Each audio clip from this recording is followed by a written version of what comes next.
Matrix LED headlights are a scam. Yes, they are, but are they though?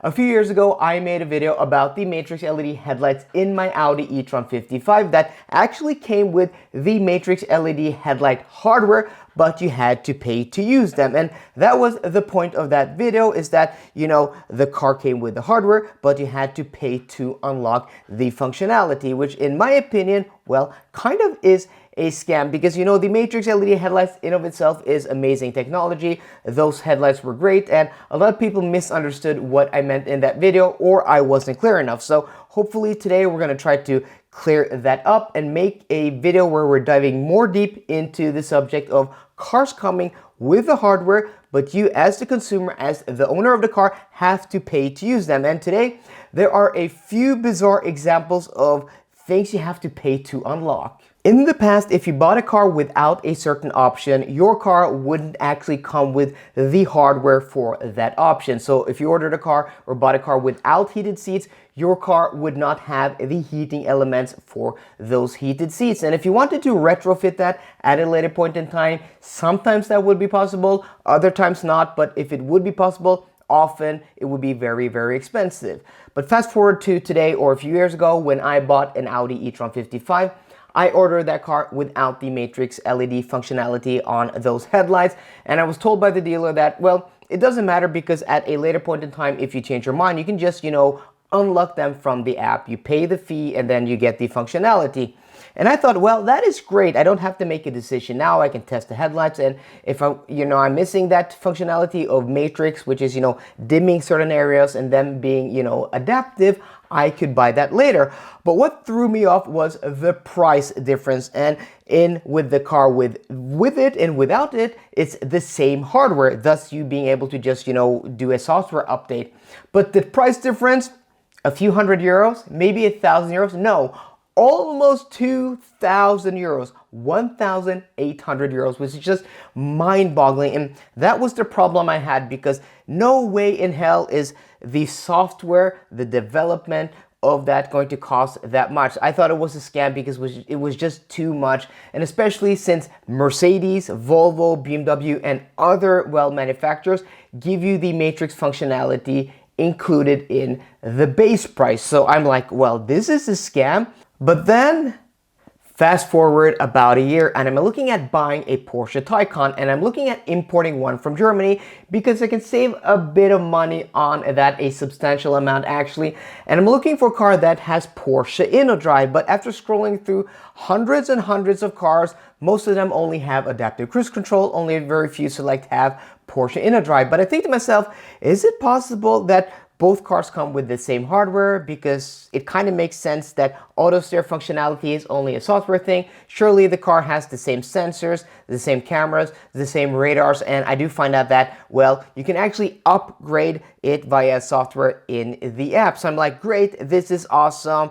And even though it's going to cost me about 1,600 euros, which is very, very expensive, I'll be able to save more on that by buying a car from Germany. But I don't end up buying a car from Germany because I find out that if you buy one from Norway, it has a 5-year warranty.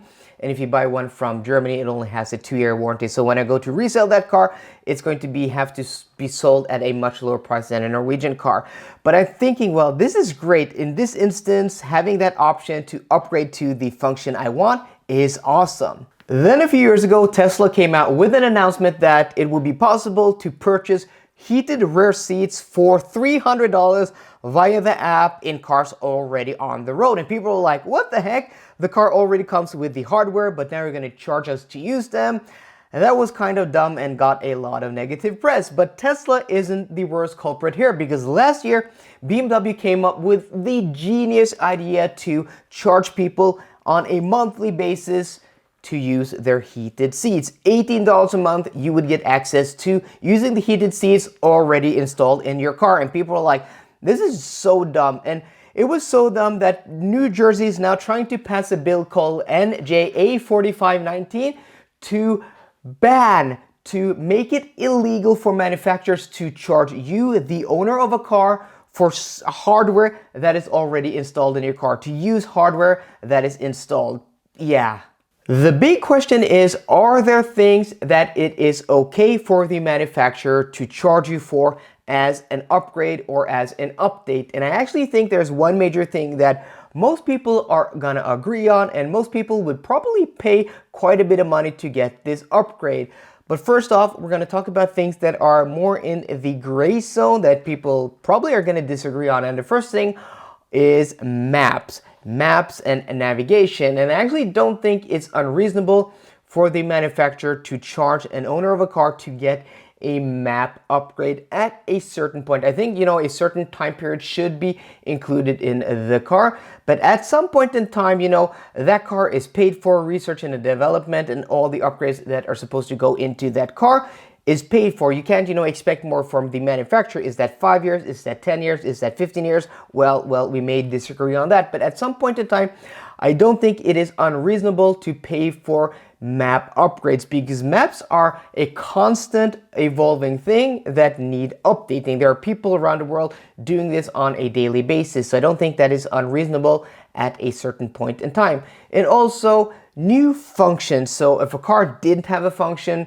from, which was possible from the dealer, but via some software upgrades, they are able to, make this happen. I don't think it's unreasonable to pay money for that. And then we have the update or upgrade. I think most people would actually be happy to pay for, and if their manufacturer would offer this, people would applaud and celebrate, because not every manufacturer does this, and that is a power and performance upgrade. So for example, we have the Polestar 2, which for a sum of €1,000, you get a 68 horsepower power bump. It goes from 408 to 476 horsepower. 0 to 100 kilometers an hour drops from 4.7 to 4.4 seconds, and most, if not all of that power actually goes to that rear electric motor, giving the car different driving dynamics, making it more sporty. And I stopped myself here and I was like thinking, why am I okay with this and I'm not okay with the Matrix LED functionality? Because obviously, if a car can be upgraded, given a power bump of almost 70 horsepower, the car comes with this hardware from factory. But somehow I think this is okay. So let me know down below if you think this is okay and you think other software updates isn't charging for that is. But it may be because for a few years I worked for a car tuning company where most of the tuning we did was actually a reflash, just a software update. So the car had the same horsepower and, you got a software update and it could perform more. An example of this was a BMW 316 diesel, a 318 diesel, and a 320 diesel, which was the exact same engine. And the reason I know this is because the same tuning file gave the same power output at the end, 225 horsepower. All of them got, regardless if you got the 316, which had, 116 horsepower as standard, or you got the 320, which had 190 horsepower as standard. And nobody complained. People would gladly pay like 1,500, 2,000 euros for this. So maybe because of my background, and I know that, manufacturers have been doing this for years with ICE cars, I think this is okay. And it is so okay that I'm waiting for Porsche to do this. I daily a Porsche Taycan 4 Cross Turismo, and I would pay more money to get more horsepower, but it being a Porsche, you would probably have to pay like 5,000 euros to just get 50 horsepower. But would that be okay? I'm not sure if I would pay that much money. I find this whole topic very interesting because at the end of the day, we're talking about software and hardware, and cars coming with the hardware, and you have to pay to get certain functions. And as I demonstrated in this video, sometimes I think it's an outright scam, and sometimes I'm willing to pay money gladly, and I don't know why. So let me know down below what you guys think, what you would pay for, and what things you think are a scam. So I hope you enjoyed today's video. If you did, please drop me a thumbs up down below. And for more car content, as always, please subscribe. See you guys later and goodbye.